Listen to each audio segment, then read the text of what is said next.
નમસ્કાર દર્શક મિત્રો, મહામંથન મંતવ્ય ન્યૂઝમાં આપનું સ્વાગત છે। આજથી થોડાક સમય અગાઉ રાજકોટમાં મુર્ગા ગેંગ અને પેંડા ગેંગ વચ્ચે ગેંગવોરમાં ફાયરિંગનો બનાવ સામે આવ્યો હતો અને આ ઘટનાથી સમગ્ર રાજકોટમાં કાયદો અને વ્યવસ્થાની સ્થિતિ સામે સવાલ ઉઠ્યા હતા।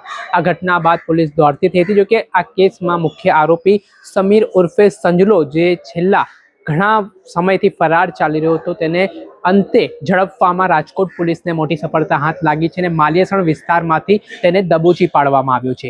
જ્યાં વાત કરીએ તો આ મુખ્ય સૂત્રધાર હતો મુર્ગા ગેંગનો અને થોડીક કોઈ બાબતને લઈને પેંડા ગેંગ સાથે તેમની બબાલ થઈ હતી અને આ ગેંગવોર છે ફાયરિંગ સુધી પહોંચ્યો તો મામલો બીચક્યો હતો અને આ સમગ્ર ઘટના બાદ પોલીસ એક્શન મોડમાં આવી હતી। ત્યારે આ આરોપી દ્વારા મહિલાનો વેશ ધારણ કરીને બુરકો ફેરીને નાસ્તો પડતો હતો।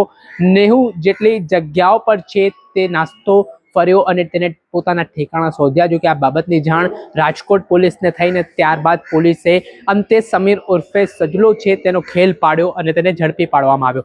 ત્યારબાદ આટલેથી ન અટકતા આ મામલે મોટી કાર્યવાહી છે તે રાજકોટ પોલીસ દ્વારા હાથ ધરવામાં આવી હતી અને જે આરોપી સમીર ઉર્ફે સજલો હતો તેને મહિલાના કપડાં પહેરાવીને કેટવોક પણ કરાવવામાં આવી હતી। આ સમગ્ર મામલે શું કહી રહ્યા છે એસીપી ભરત બસિયા, તેમને સાંભળો।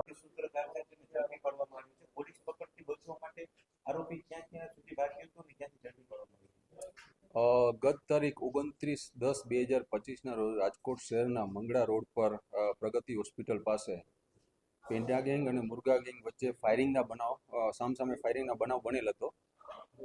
આ બાબતે પોલીસ ફરિયાદી બની અને આ લગત ગુનો એ ડિવિઝન પોલીસ સ્ટેશનમાં નોંધવામાં આવેલ હતો। આ ગુનાની તપાસ એસઓજી રાજકોટ શહેર એસઓજી પીઆઈ SM જાડેજાના ચડાવી રહ્યા છે અને અત્યાર સુધીમાં આ ગુનામાં 36 આરોપીઓની ધરપકડ પણ કરવામાં આવેલ છે। માનનીય સીપી સર, માનનીય એડિશનલ સીપી સર તથા ડીસીપી ક્રાઇમ જગદીશ બાંગરવા સરે આ ગેંગના મુખ્ય સૂત્રધાર સમીર ઉર્ફે સંજલો જાવેદભાઈ જુણેજાને પકડવાની સૂચના કરેલ હોય, જેના અનુસંધાને રાજકોટ શહેર એસઓજી બ્રાન્ચ આ આરોપીઓને પકડવા માટે ટેકનિકલ સોર્સ તથા હ્યુમન ઇન્ટેલિજન્સની મદદથી સતત પ્રયત્નશીલ હતી। પણ આ આરોપી ખૂબ જ શાતિર હતો। તે આ અરાઉન્ડ 90 જેટલા દિવસોમાં 3 મહિના જેટલા દિવસોમાં સતત પોતાનો રહેઠાણ બદલતો હતો અને ફોનનો પણ ઉપયોગ નહીવત જ કરતો હતો। પરંતુ એક રાજકોટ શહેર એસઓજી બ્રાન્ચ પીઆઈ SM જાડેજાઓને એક ચોક્કસ અને ગુપ્ત બાતમીના આધારે આ આરોપી સમીર ઉર્ફે સંજલો જાવેદભાઈ જુણેજાને અને તેના એક સાગરીત દિલાવર મોહમ્મદભાઈ ખલીફાને પકડવામાં આવે છે અને તેમને પકડીને કાયદેસરની કાર્યવાહી કરવામાં આવે છે।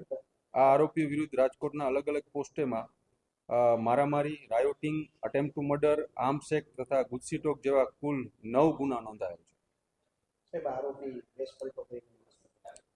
મેં અગાઉ કીધું એમ અને આરોપીએ પોતે પ્રાથમિક પૂછપરછમાં પણ કીધેલ છે કે પોતે આ 3 મહિનામાં લગભગ 23 જેટલા રહેઠાણો બદલાય છે, જેમાં છે રાજકોટ, મોરબી, યુપી, બિહાર, અમદાવાદ, દમણ, ધોરાજી, મુંબઈ, સાસણ, ઉદયપુર, તામિલનાડુ અને કડી ને ગોંડલ। આમ આ આરોપી સતત પોતાના રહેઠાણ બદલતો હતો અને આ ઉપરાંત રાજકોટમાં પણ 2 થી 3 વખત આવી ગયેલો હતો। પણ જ્યારે રાજકોટમાં આવતો ત્યારે પોલીસથી બચવા માટે પોતે મહિલાના વેશમાં અને બુરખો પહેરીને આપણે સાંભળ્યા હતા એસીપી ભરત બસિયા। તેમણે આ સમગ્ર ઘટનામાં જે આરોપી ફરાર ચાલી રહ્યો હતો તેને અંતે રાજકોટ પોલીસને ઝડપવામાં મોટી સફળતા હાથ લાગી છે અને આ જે આરોપી છે તે ગુજસીટોકના આરોપી છે। 36 જેટલા આરોપીઓને આવી રીતે રાજકોટ પોલીસે ગુજસીટોક હેઠળ ઝડપીને તેમને જેલના સળિયા પાછળ પણ ધકેલ્યા છે।